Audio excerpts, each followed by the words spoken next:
Hello and welcome to Nostalgic Nuggets. Here we are again at the Gympie Museum at the 5th Light Horse Regiment House. And we've got a bit of an interesting story to tell. Come this way. And he can run, boy can he run. Little would you know that part of our Anzac history began here in Gympie, and part of the legendary appearance of our military men started right here with one man.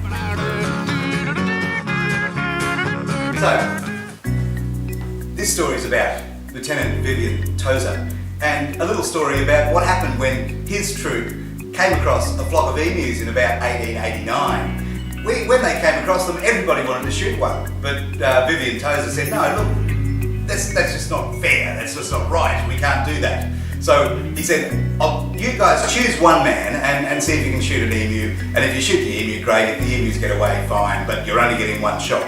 Well, that one shot did in fact fell an emu, and that emu, its feathers were plucked, and the regiment stuck the feathers in their slouch hat.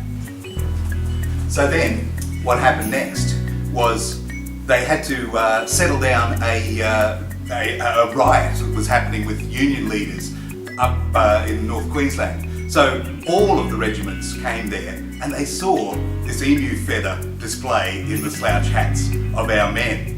All of the men that were there wanted to have the emu feathers in their hat, but Lieutenant Tozer argued no, it was only for his regiment. Come this way. Run, boy can he run. So soon, after this occurrence, these troops had to work in the African War, and it was this regiment that wore the emu plumes at that time as well. But others wanted to steal the idea and stick the plumes in their hat. In fact, others started making stories up about where the original idea came from.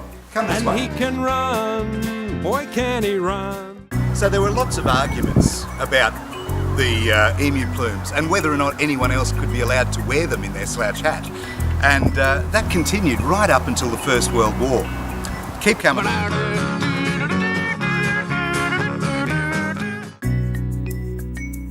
So in 1915, the argument had escalated because other regiments were wearing the plumes without the consent of the authorities.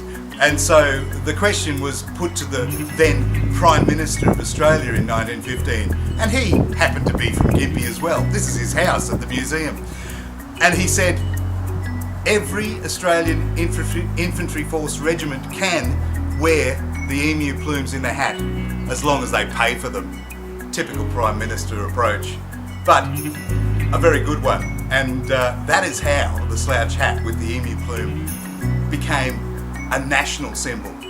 This beautiful home, the home of Lieutenant Vivian Tozer as a child, was saved in 1974 by the head of the COD and the National Trust, Mr. Parker, who took the lower tender and allowed this family to move the home to this location. Come this way.